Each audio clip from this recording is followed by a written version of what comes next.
Hello, it's Ophelia. Thanks for joining me. I woke up this morning feeling heavy anticipation.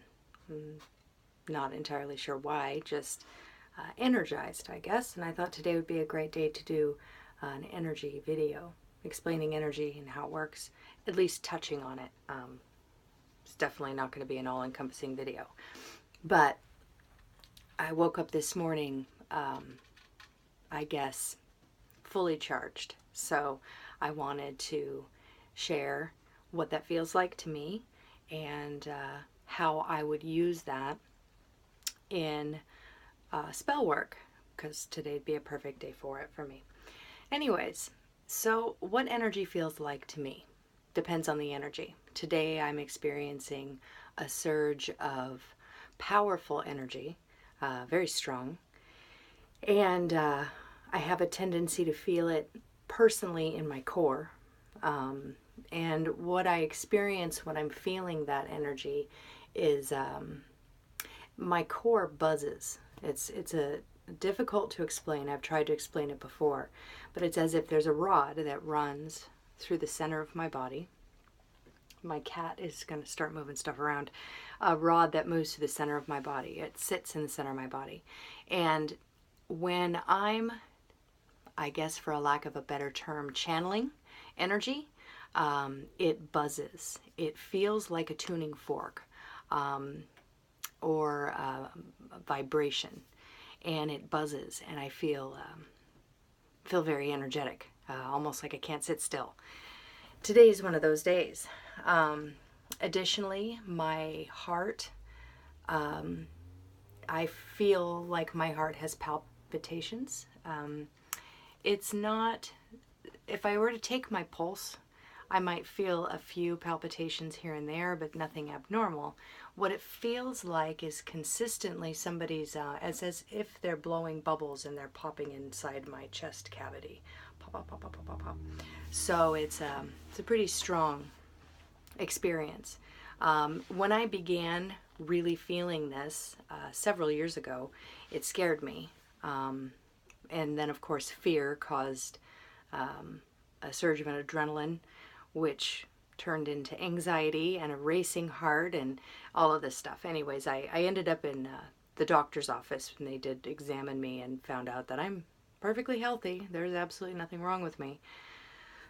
So after many doctor's visits and coming out with a clean bill of health time and time again, I decided to look elsewhere because I know I'm healthy. I feel perfectly healthy in every way, you know.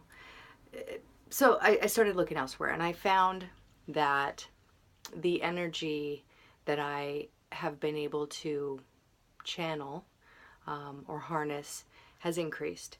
Now, there's a lot of different theories as to why that's happening in this day and age. And you can look it up. There's all kinds of different theories. I don't know which one I adhere to. I entertain them all. I only know what I experience personally. And I don't like to take any leaps outside of my own understanding. I like to research and gain a better understanding, but there's a lot of leaps that happen where it's difficult to jump from one idea to another because there's no facts to fill it in. So I don't like doing that. I want to be able to follow the paper trail, per se, from one idea to another and understand how I got to the end there. Sometimes I can't, and usually those I'll entertain the idea for a moment and I'll just cast it aside for a later time. Maybe I can fill in the blanks myself from my own mind. But anyways, I'm getting off track. Energy. When it comes to energy, harnessing it and channeling it is hugely important. What I would like to start with today is grounding it back into the earth. It's imperative that anybody that wants to work with energy know how to do this. Your body can only handle so much. before it begins to short circuit and you experience anxiety, headaches, sleeplessness, fatigue. There's a lot of different physical symptoms that come from not grounding your energy. And there's as many ways to ground as there are people on this earth. There's many theories on the best way, and I really think it has to do with what you are most comfortable with, what feels best for you. But essentially, the long and the short of it is releasing excess energy back into the earth. I ground personally. I'm a plant person. I'm an outdoors person. I'm a gardener. I'm an herbalist. So of course, I will ground and feel most comfortable grounding back into the soil.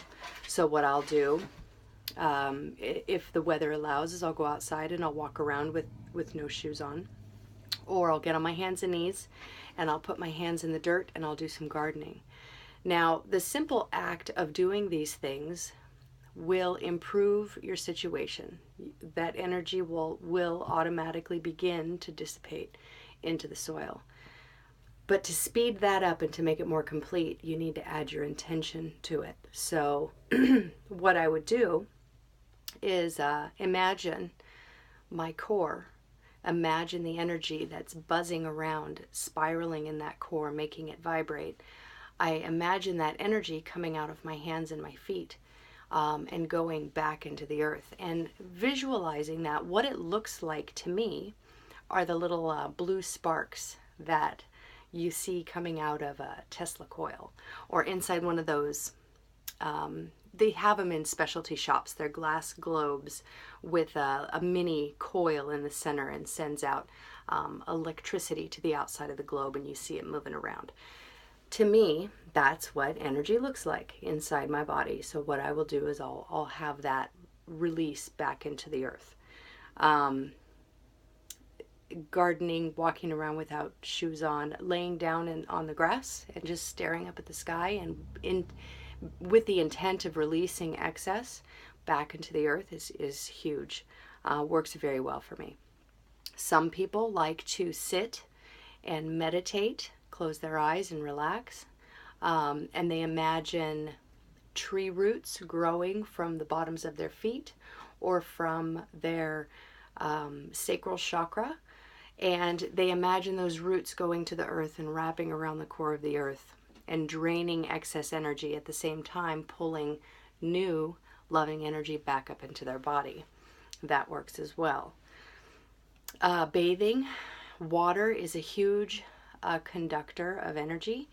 As we all know, anybody who's ever had the misfortune of being electrocuted or shocked because of water.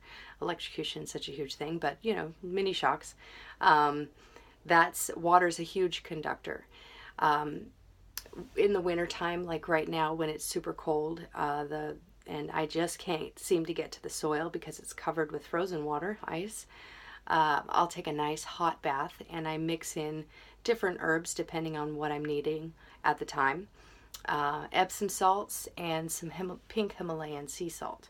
I will mix those in and put a small handful in the water and soak there with the intent of releasing excess energies, negativity, whatever it is, into the bath water. So there's a way you can eat specific foods that will help ground you. All of these by themselves will assist you in grounding, but grounding is all about your intent.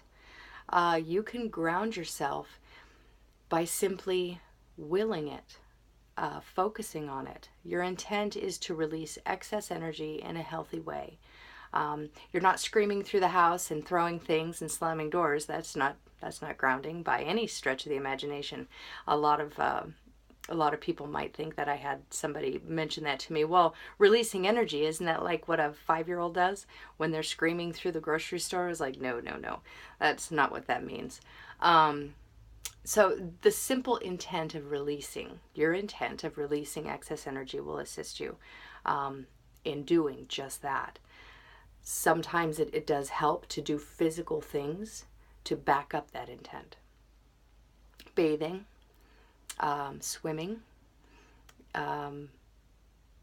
grounding outside, meditation, putting your hands in the soil. Eating certain foods will help ground you. Nuts. If you were nuts are really good. They're really high in the good fats and proteins for your body as well. But if you think about it, there are certain vegetables, they call them root vegetables, that grow under the surface of the soil. Potatoes, carrots, radishes, beets. All of these are great grounding foods. Some of them are better than others. But eating something of the earth, living something from the earth, a salad, all of these things can help ground you. Now, one of the most important things to remember, and I had touched on it before in bathing, water is so hugely important. Our bodies are, there's so many different ratios out there. I've heard 72%, 84%, 98%, blah, blah, blah. Our bodies are hugely made of water. Water is very important. The majority of us in the U.S. spend our lives dehydrated. Now, we may not be deathly dehydrated, but we're dehydrated. We don't drink enough water, plain water. Not coffee, not soda, not fruit juice, not flavored, bottled, artificially sweetened water from the gas station, just water. We don't drink enough of it, collectively. And it's so important for being able to move that energy through your body. When your cells are mucked up with gunk and your chakras are blocked due to whatever it may be that's blocking your chakras, there's many things, the energy doesn't flow. When you're dehydrated, even if you look at it from a physical sense, when you're dehydrated, your blood that you have pumping through your body, the volume is low, lower than it should be. It's thicker, per se. And you need to hydrate so everything is lubricated, everything moves the way it's supposed to move, not just physically, but energetically. So drink more water. I try and drink at least a half a gallon of water a day, and that's really not enough, I don't think, because I still get chapped lips sometimes. My skin is sometimes dry. I think I need more some days than I do on other days. But I try to drink at least a half a gallon a day, and it helps. So grounding, that's the first step. Understanding how to ground your energy. The next video, I'm going to talk about centering. And then after that, we will discuss working with energy. Thank you so much for watching, and I'll see you in the next one. Bye-bye.